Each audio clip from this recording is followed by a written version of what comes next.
Hello friends, welcome back to my YouTube channel Study Career Point. I hope you all are doing well. So start करते हैं हमारी आज की class से। देखिए आज आप लोगों को यहाँ पर 15th नंबर का प्रैक्टिस सेशन है। इससे पहले 14th क्लासेस में आप लोगों को करा चुकी हूँ। और देखिए ये तो आपकी कंटेंट बेस्ड क्लास है, मतलब इनमें जो चीज़ें पूछी गई हैं वो आपके NCERT के नोट्स से पूछी गई हैं। इसके अलावा देखिए जो पेडागोजी के क्वेश्चंस हैं, उनकी क्लासेस मैंने आप लोगों की स्टार्ट कर दी, जिसमें से मैं आप लोगों को 2 क्लासेस अभी तक करा चुकी हूँ। ठीक है, तो ये बात हो गई आपके प्रीवियस ईयर के क्वेश्चन पेपर की, जिसमें आपके कंटेंट वाले क्वेश्चंस भी हैं और पेडागोजी भी है। इसके अलावा देखिए जो NCERT की क्लासेस हैं, SST की नोट्स की, वो क्लासेस भी देखिए आप लोगों की चल रही हैं। हिस्ट्री की क्लासेस भी हो रही हैं। इसके अलावा देखिए ज्योग्राफी भी चल रही है और पॉलिटी भी आप लोगों की चल रही है। काफ़ी अच्छे नोट्स हैं देखिए जो आप लोगों के लिए तैयार किए जा रहे हैं। सारे प्रीवियस ईयर के क्वेश्चन पेपर को देख करके ही आपके लिए ये नोट्स तैयार किए जा रहे हैं। स्टार्ट करते हैं देखिए हमारी आज की क्लास से। तो देखिए फर्स्ट क्वेश्चन हम यहाँ पर करेंगे। फर्स्ट क्वेश्चन है देखिए, स्थानीय स्कूलों में शिक्षा की प्रगति पर विलियम एडम्स की रिपोर्ट के बारे में निम्नलिखित कथनों पर विचार करें और सही विकल्प को चुनें। देखिए ए पॉइंट यहाँ पर दिया गया है, बंगाल और बिहार में 1 लाख से अधिक पाठशालाएं थी। तो देखिए बिल्कुल सही पॉइंट है। ये पाठशालाएं धनी लोगों या फिर स्थानीय समुदाय द्वारा स्थापित की गई थी। ये पॉइंट भी आपका बिल्कुल सही है। यह छात्रों को अपनी शिक्षा के लिए केवल मामूली नहीं देना पड़ता था। यहाँ पर शुल्क निश्चित ही नहीं था। ठीक है, शुल्क कोई भी निश्चित नहीं था, तो इसलिए यहाँ पर ये पॉइंट क्या हो जाता है, गलत हो जाता है। यह लचीली शिक्षा प्रणाली स्थानीय आवश्यकताओं के अनुकूल थी। तो देखिए ये पॉइंट भी यहाँ पर बिल्कुल सही है। A, B और D फोर्थ ऑप्शन जो है वो यहाँ पर आपका बिल्कुल सही हो जाएगा। नेक्स्ट देखिए यहाँ पर थ्योरी देख लेते हैं पहले। देखिए बात करें विलियम एडम्स की रिपोर्ट की। 1830 के दशक में स्कॉटलैंड से आए ईसाई प्रचारक विलियम एडम्स ने बंगाल और बिहार के जिलों का दौरा किया। कंपनी ने उन्हें देसी स्कूलों में शिक्षा की प्रगति पर रिपोर्ट तैयार करने का जिम्मा सौंपा था। एडम्स ने पाया कि बंगाल और बिहार में 1 लाख से ज़्यादा पाठशालाएं हैं। देखिए फर्स्ट पॉइंट यहाँ से मिल जाता है। ये बहुत छोटे छोटे केंद्र थे जिनमें आमतौर पर 20 से ज़्यादा विद्यार्थी नहीं होते थे। अब देखिए नेक्स्ट अगर हम यहाँ पर देखें, शिक्षा का जो तरीका था वो क्या था, काफ़ी लचीला था। तो देखिए शिक्षा का जो तरीका था वो क्या था, लचीला। तो देखिए थर्ड पॉइंट आप लोगों को यहाँ पर मिल जाता है। ठीक है, आप जिन चीज़ों को स्कूलों से उम्मीद करते हैं उनमें से कुछ चीज़ें उस समय की पाठशालाओं में भी मौजूद थी। बच्चों की फ़ीस देखिए निश्चित नहीं थी। ठीक है, यहाँ पर क्या है, देखिए बच्चों की फ़ीस निश्चित नहीं थी, लेकिन वहाँ पर क्या है कि केवल मात्र के लिए शुल्क वहाँ पर देना होता था। तो ये पॉइंट क्या हो जाता है, आपका गलत हो जाता है। ठीक है, इसके अलावा देखिए ये पाठशालाएं संपन्न लोगों या स्थानीय समुदाय द्वारा चलाई जाती थी। देखिए ये पॉइंट भी आपका यहाँ से मिल जाता है। ठीक है, सेकंड पॉइंट देखिए फर्स्ट, सेकंड और फोर्थ जो है वो आपका सही है, इसलिए थर्ड पॉइंट क्या हो जाता है, यहाँ पर गलत हो गया। नेक्स्ट देखते हैं। देखिए नेक्स्ट क्वेश्चन यहाँ पर है, अमेज़न बेसिन के बारे में क्वेश्चन है ये। निम्न में से कौन से कथन अमेज़न बेसिन के बारे में सही है। तो देखिए ए पॉइंट यहाँ पर है, यहाँ गर्म और नम जलवायु रहती है। बी पॉइंट है, यहाँ का मौसम दिन व रात दोनों ही समय लगभग समान रूप से गर्म और आर्द्र होता है। सी पॉइंट है, अमेज़न बेसिन में प्रतिदिन वर्षा होती है। डी है, दिन का तापमान उच्च और रात के समय तापमान कम होता है। तो देखिए फोर्थ, चारों ही पॉइंट यहाँ पर क्या हैं, आपके बिल्कुल सही हैं अमेज़न बेसिन की जलवायु के कॉन्टेक्स्ट में। ठीक है, तो देखिए अब यहाँ पर देख लेते हैं थ्योरी अमेज़न बेसिन की। देखिए अगर हम बात करें तो यहाँ पर जलवायु देखते हैं, क्योंकि जलवायु से यहाँ पर पॉइंट्स पूछे गए हैं आपसे।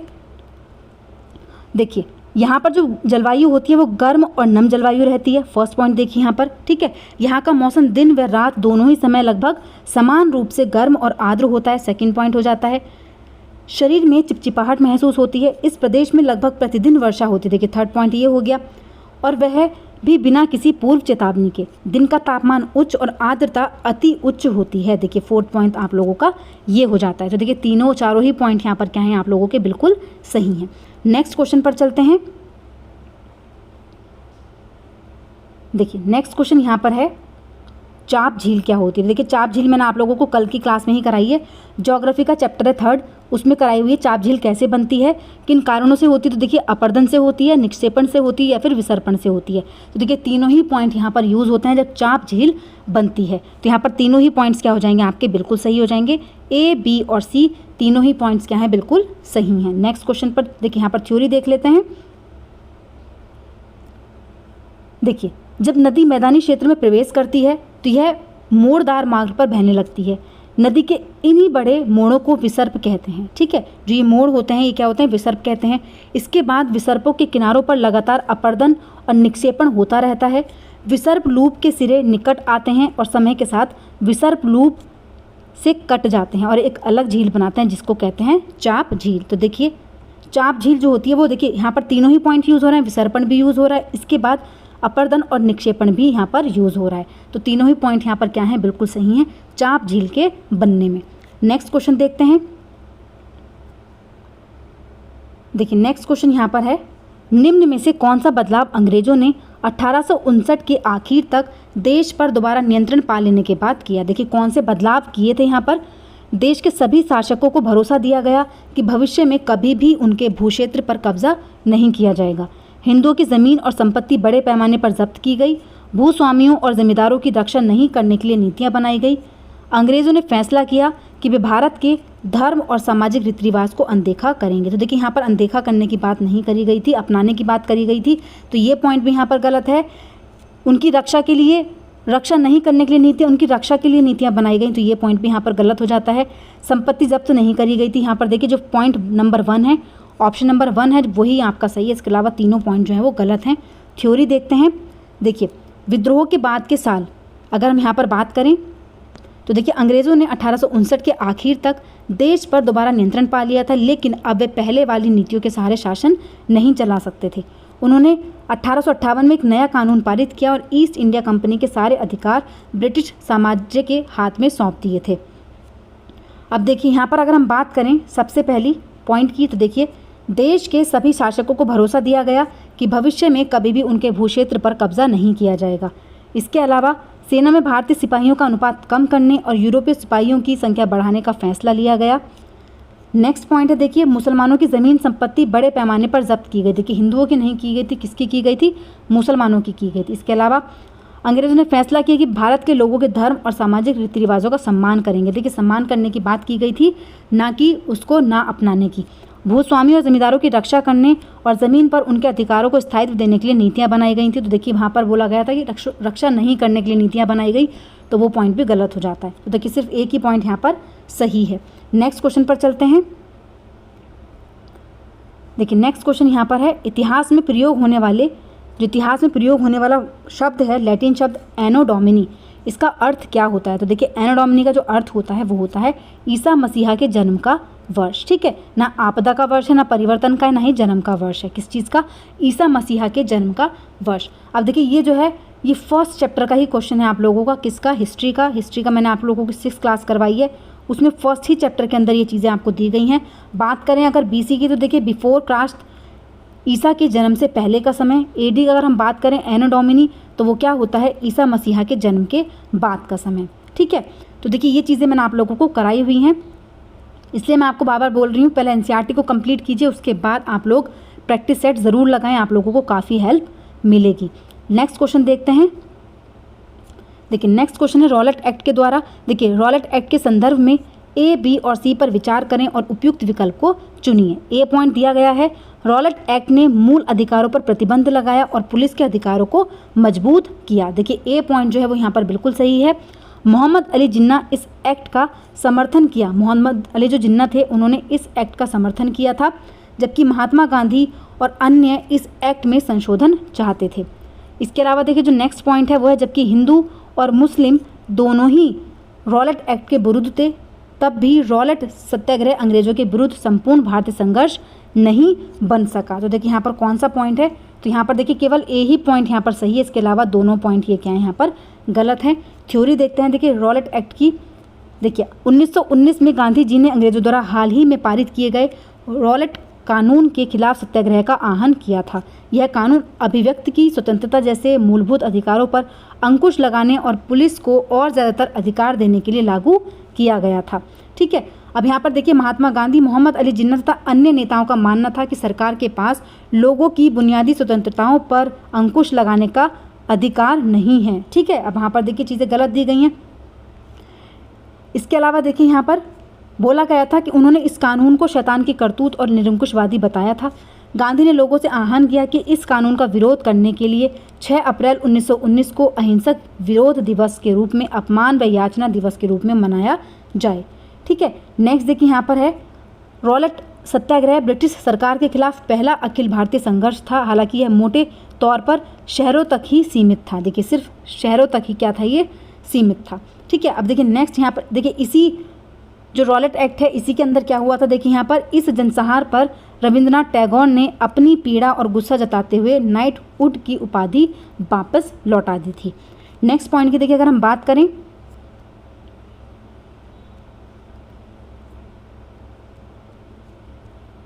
देखिए नेक्स्ट क्वेश्चन यहाँ पर है तैराक मृत सागर में प्लव करते हैं। देखिए प्लव कर सकते हैं कैसे, इस कारण से, मतलब फ्लोट कर सकते हैं किस तरीके से, तो देखिए नमक की अधिकता के कारण करते हैं। नमक की अधिकता के कारण जल की सघनता उच्च होती है, जल की सघनता कम होती है, या फिर मानव शरीर की सघनता जल की सघनता के बराबर होती है। तो देखिए आपने देखा होगा जो मृत सागर है, मृत सागर में जो बॉडी होती है वो सागर के ऊपर तैरने लग जाती है। क्यों तैरती है, क्योंकि देखिए जो तैराक मृत सागर है उसमें नमक की अधिकता के कारण जो जल की सघनता होती है वो क्या होती है, उच्च होती है। इसीलिए क्या होती हैं कि वहाँ पर स्विमर्स जो हैं वो क्या कर सकते हैं, प्लव कर सकते हैं। ठीक है, तो यहाँ पर ऑप्शन नंबर 2 जो है वो आपका यहाँ पर बिल्कुल सही है। नेक्स्ट क्वेश्चन पर चलते हैं। देखिए नेक्स्ट है महासागरीय जल के लगातार, देखिए यहाँ पर बात हुई लगातार उठने और गिरने की घटना को हम लोग क्या कहते हैं, तो उनको तरंगे कहा जाता है। देखिए ज्वार भाटा में भी यही चीज़ होती है, उठना और गिरना, लेकिन किस तरीके से होती है वो मैं आप लोगों को बताती हूँ, कंफ्यूज नहीं होना है। यहाँ पर इन्होंने पूछा है महासागरीय जल के लगातार उठने और गिरने की घटना को हम कहते हैं तरंगे। ठीक है, अब देखिए यहाँ पर ज्वार भाटा की अगर हम बात करें तो देखिए यहाँ पर भी उठना, जल का उठना और गिरना ही होता है, लेकिन दिन में 2 बार नियम से महासागरीय जल का उठना और गिरना क्या कहलाता है, ज्वार भाटा कहलाता है। जब सर्वाधिक ऊंचाई तक उठकर जल तट के बड़े हिस्से को डुबो देता है उसे ज्वार कहते हैं। ठीक है, तो देखिए यहाँ पर क्या है, दिन में 2 बार नियम से महासागरीय जल का उठना और गिरना ज्वार भाटा कहलाता है। नेक्स्ट देखते हैं। देखिए नेक्स्ट क्वेश्चन यहाँ पर है निम्नलिखित युग्मों पर विचार कीजिए। संसाधन दिए गए हैं, संसाधनों के प्रकार दिए गए हैं। देखिए फर्स्ट खनिज है, सड़क है, कोयला है। खनिज की अगर हम बात करें तो कि प्राकृतिक संसाधन है, बिल्कुल सही है। सड़क मानव निर्मित संसाधन है, ये भी आपका बिल्कुल सही है। लेकिन जो कोयला है वो आपका नवीकरणीय नहीं होता बल्कि अनवीकरणीय होता है। ठीक है, नवीकरणीय नहीं होता है, रिन्यूएबल नहीं होता है, बल्कि नॉन रिन्यूएबल होता है। ऐसा क्यों है, तो देखिए थ्योरी यहाँ पर देखते हैं। देखिए यहाँ पर सिर्फ 2 ही पॉइंट बिल्कुल सही है, ए और बी, इसलिए केवल ऑप्शन नंबर 1 जो हो जाता है वो आपका यहाँ पर बिल्कुल सही हो जाएगा। देखिए यहाँ पर थ्योरी देखते हैं। प्राकृतिक संसाधन की हम बात करें तो देखिए वे संसाधन जो प्रकृति से प्राप्त होते हैं और अधिक संशोधन के बिना उपयोग में लाए जाते हैं प्राकृतिक संसाधन कहलाते हैं। जैसे वायु जिसमें हम सांस लेते हैं, हमारी नदियाँ, झील का जल, मृदा और खनिज, ये सभी क्या हैं, प्राकृतिक संसाधन हैं। इन संसाधनों में से बहुत से प्रकृति के निःशुल्क उपहार हैं और सीधे ही उपयोग में लाए जा सकते हैं। नेक्स्ट देखिए अगर हम बात करें नवीकरणीय की, तो देखिए नवीकरणीय स्रोत कौन से होते हैं, वे संसाधन जो शीघ्रता से नवीकृत अथवा पुनः पूरित हो जाते हैं। उनमें से कुछ असीमित हैं और उन पर मानवीय क्रियाओं का प्रभाव नहीं होता, जैसे कि सौर और पवन ऊर्जा। लेकिन फिर भी कुछ नवीकरणीय संसाधनों जैसे जल, मृदा, वन की लापरवाही से किया गया उपयोग इसके भंडार को प्रभावित कर सकता है। ठीक है, नेक्स्ट देखिए हम बात करें अनवीकरणीय संसाधन की, वे संसाधन जिनका भंडार सीमित है, भंडार के एक बार समाप्त होने के बाद उनके नवीकृत अथवा पुनः पूरित होने में हजारों वर्ष लग जाते हैं। जैसे अगर हम बात करें कोयला, पेट्रोलियम और प्राकृतिक गैस। नेक्स्ट देखिए, नेक्स्ट क्वेश्चन यहाँ पर देखते हैं। देखिए निम्नलिखित कथनों ए और आर को पढ़िए और उपयुक्त विकल्प का चुनाव कीजिए। देखिए एक कथन यहाँ पर दिया गया है, विविधता का सम्मान करना समानता सुनिश्चित करने के महत्वपूर्ण तरीकों में से एक है। बिल्कुल सही बात है। देखिए विविधता का सम्मान करना समानता सुनिश्चित करने के महत्वपूर्ण कारकों में से एक है। एक भाषा को बढ़ावा देने से देश में एकता आएगी और समानता सुनिश्चित होगी। देखिए एक भाषा को नहीं बल्कि मल्टीलिंग्वलिज्म, ठीक है, बहुभाषिता को अगर हम बढ़ावा देते हैं तो एकता आती है। एक भाषा को आप बढ़ावा देंगे तो वो यहाँ पर क्या हो जाता है, गलत हो जाता है। सिर्फ ए ही पॉइंट क्या है यहाँ पर सही है, ऑप्शन नंबर 3 जो है वो आपका सही हो जाएगा। नेक्स्ट क्वेश्चन पर चलते हैं। देखिए नेक्स्ट क्वेश्चन यहाँ पर दिया गया है, दिए गए कथनों में से सही है, सही कथन का आप लोगों को चयन करना है। देखिए कृषि एक मूलभूत क्रिया है, जो कृषि है वो एक मूलभूत क्रिया है, बिल्कुल सही है। मृदा की अनुकूल स्थलाकृति कृषि के लिए आवश्यक है, बिल्कुल सही है। उचित जलवायु कृषि के लिए आवश्यक है, बिल्कुल सही है। जिस भूमि पर फसलें उगाई जाती हैं उसे कृषिगत भूमि कहा जाता है। देखिए ये पॉइंट भी बिल्कुल सही है। Option number 1 A, B, C और D पॉइंट आपके चारों ही पॉइंट यहाँ पर क्या हो जाएंगे, बिल्कुल सही हो जाएंगे। देखिए कृषि के बारे में यहाँ पर देखें, देखिए कृषि एक प्राथमिक क्रिया है। फसलों, फलों, सब्जियों, फूलों को उगाना, पशुधन पालन इसमें शामिल है। विश्व में 50% लोग कृषि से ही संबंधित क्रियाओं में संलग्न हैं। भारत की 2/3 जनसंख्या अब तक कृषि पर निर्भर है। देखिए अनुकूल स्थलाकृति, मृदा और जलवायु कृषि क्रियाकलाप के लिए अनिवार्य हैं। जिस भूमि पर फसलें उगाई जाती हैं उसको कृषिगत भूमि कहा जाता है। इसके अलावा देखिए कृषि क्रियाकलाप विश्व के उन्हीं प्रदेशों में संकेंद्रित है जहाँ फसल उगाने के लिए उपयुक्त कारक विद्यमान होते हैं। तो देखिए चारों ही पॉइंट्स यहाँ पर क्या हैं, आपके बिल्कुल सही हैं। नेक्स्ट क्वेश्चन पर चलते हैं। देखिए नेक्स्ट क्वेश्चन यहाँ पर है, घरेलू हिंसा से महिलाओं का संरक्षण अधिनियम 2005 निम्न में से किन्हें शामिल करने के लिए घरेलू शब्द का विस्तार करता है। तो देखिए साझा घर में रहने वाली या साथ रहने वाली महिलाओं को, पत्नी जो साझी गृहस्थी में साथ रहती है, महिलाएं जो पुरुष सदस्यों की हिंसा का शिकार हुई और उत्तरजीवित हैं, जिन महिलाओं को अपने जीवन के लिए खतरा है। तो देखिए कौन सा पॉइंट है जो यहाँ पर आप लोगों का सही हो जाएगा। तो देखिए कौन सा पॉइंट यहाँ पर सही है, यहाँ पर ऑप्शन नंबर 1 जो है वो आपका बिल्कुल सही हो जाएगा। साझा घर में रहने वाली या साथ रहने वाली महिलाओं को, ठीक है। तो घरेलू हिंसा में महिलाओं का संरक्षण अधिनियम किन्हें शामिल करने के लिए घरेलू शब्द का विस्तार करता है, तो जो महिलाएं साझा घर में रहती हैं, ठीक है, साझा घर में रहने वाली या साथ रहने वाली महिलाओं को। नेक्स्ट क्वेश्चन पर चलते हैं। देखिए नेक्स्ट क्वेश्चन यहाँ पर है, सरकार द्वारा बनाए गए विभिन्न प्रावधान कौन से हैं जो यह सुनिश्चित करते हैं कि महिलाएं घर के बाहर काम कर सकें। ए पॉइंट यहाँ पर दिया गया है, सरकार ने यह अनिवार्य किया कि जिस संस्था में महिला कर्मचारी की संख्या 30 से अधिक है तो उसे वैधानिक रूप से बॉल बॉडी की सुविधा देनी होगी। तो देखिए ए पॉइंट जो है वो यहाँ पर आप लोगों का बिल्कुल सही है। नेक्स्ट देखते हैं, महिलाओं के लिए अधिक रोजगार के अवसर उत्पन्न करने के द्वारा। तो देखिए ये आपका गलत हो जाता है। कई गाँव में सरकार द्वारा विभिन्न आंगनबाड़ियाँ और बाल बाड़ियाँ खोलने के द्वारा। तो देखिए ये पॉइंट भी बिल्कुल सही है। यह मानने के द्वारा कि उनके घरेलू काम को महत्व दिया जा रहा है तथा सरकारी आंकड़ों में गणना की जाती है कि सरकारी आंकड़ों में इनके कामों की गणना नहीं की जाती।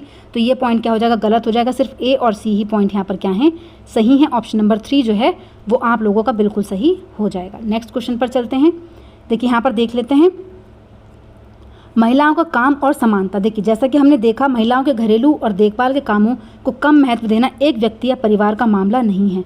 यह स्त्रियों और पुरुषों के बीच असमानता की एक बड़ी सामाजिक व्यवस्था का ही भाग है, ठीक है। अब देखिए सरकार ने क्या क्या चीज़ें यहाँ पर की हैं।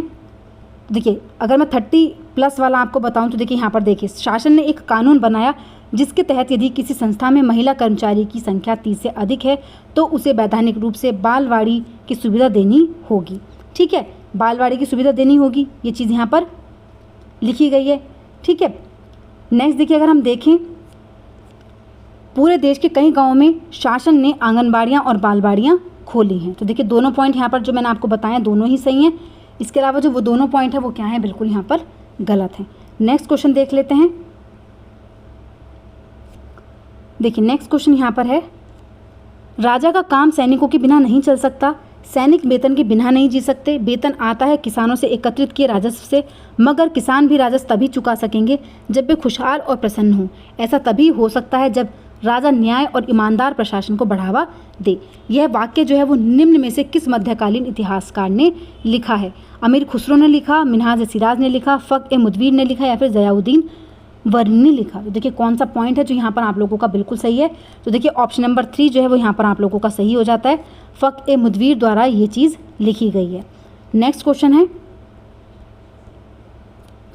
देखिए निम्न में से क्या सामाजिक विज्ञान की संकल्पना हाशिए पर होना का विपरीत है। देखिए हाशिए पर होने का मतलब क्या है, हाशियाकरण देखिए आप लोगों ने सुना होगा। हाशियाकरण क्या होता है, सामाजिक बहिष्कार जिसको हम कहते हैं, ठीक है। सामाजिक बहिष्कार किसी व्यक्ति या समुदाय को किनारे पर धकेल देना, ठीक है। क्या होता है, किसी व्यक्ति या समाज को किनारे पर धकेल देना, किनारे पर धकेल देना, ठीक है। वो क्या होता है, वो होता है हाशिए पर होना। हाशिए पर पड़े लोग समाज की मुख्य धारा में नहीं आते हैं। देखिए जो हाशिए पर पड़े लोग होते हैं वो समाज की जो मुख्य धारा होती है, ठीक है, मुख्य धारा में नहीं आते हैं। उन्हें हीन दृष्टि से देखा जाता है, ठीक है। इसलिए क्या बोला जाता है उनको, जो हाशियाकरण वाले लोग होते हैं, सामाजिक बहिष्कार भी उनको कहा जाता है। मान लीजिए उसमें जैसे विकलांग लोग आते हैं, ठीक है, विकलांग लोगों को अलग ही नज़रों से देखा जाता है, इस तरीके से बोल दिया जाता है, ठीक है। तो ये क्या होते हैं, हाशियाकरण के जो हाशिए पर आते हैं, जिनको समाज से बहिष्कार कर दिया जाता है, तो वो होते हैं। अब देखिए यहाँ पर बोला है हाशिए पर होना, इसका मतलब किनार कर देना। मुख्य धारा इसका क्या हो जाएगा, विपरीत हो जाएगा, ठीक है। क्या हो जाएगा, मुख्य धारा पर होना। नेक्स्ट देखिए, अगर हम बात करें यहाँ पर देखिए थ्योरी की, ऊंच नीच, गेटोजाइजेशन किसको बोलते हैं। देखिए यह शब्द आमतौर पर ऐसे इलाकों या बस्ती के लिए इस्तेमाल होता है जिसमें मुख्य रूप से एक ही समुदाय के लोग रहते हैं। घोटाइजेशन इस स्थिति तक पहुंचने वाली प्रक्रिया को कहा जाता है। यह प्रक्रिया विभिन्न सामाजिक, सांस्कृतिक और आर्थिक कारणों पर आधारित हो सकती है, ठीक है। नेक्स्ट देखिए, अगर हम बात करें मुख्य धारा की, तो देखिए कायदे से किसी नदी या जलधारा के मुख्य बहाव को मुख्य धारा कहा जाता है।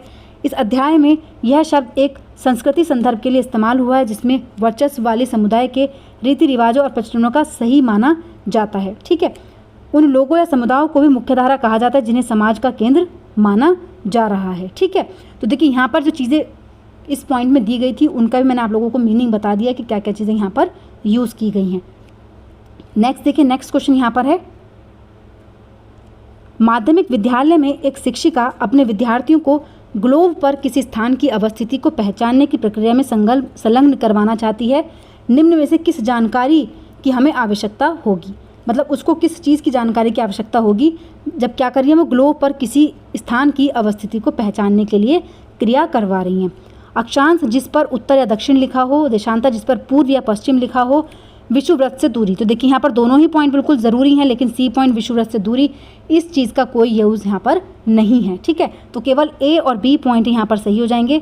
अक्षांश पता होनी चाहिए, देशांतर पता होने चाहिए और उन पर डायरेक्शन लिखी हुई हो, तो ये दोनों पॉइंट यहाँ पर क्या है, बिल्कुल सही है। ऑप्शन नंबर 2 जो है वो यहाँ पर आप लोगों का सही हो जाएगा, ठीक है। तो देखिए आज की जो क्लास थी आप लोगों की वो यहाँ पर कंप्लीट होती है। जितने भी क्वेश्चंस आप लोगों के बनते मोस्ट इंपॉर्टेंट क्वेश्चंस मैं आप लोगों को कराती जा रही हूँ जिससे आप लोगों के एग्जाम में हेल्प हो, इसलिए मैं आपको बोल रही हूँ। देखिए एनसीईआरटी के नोट्स भी देखते रहिए, साथ साथ अगर आप नोट्स पढ़ेंगे तो क्वेश्चंस भी आप लोग इजीली निकाल सकते हैं और आपको पता चलेगा कि ये नोट्स कहाँ से आप लोगों को देखने को मिल रहे हैं, ठीक है, क्वेश्चंस कहाँ से आप लोगों से पूछे गए हैं। तो इसलिए एनसीईआरटी के नोट्स भी अच्छे से तैयार करते रहिए और प्रैक्टिस सेट भी लगाते रहिए। आज की क्लास यहीं पर कंप्लीट होती है। अगर आपको मेरी क्लास अच्छी लगी हो तो प्लीज़ मेरे चैनल को लाइक करें, सब्सक्राइब करें और शेयर करें। ऐसे ही और वीडियोज़ के लिए मेरे चैनल पर बने रहिए। Thank you.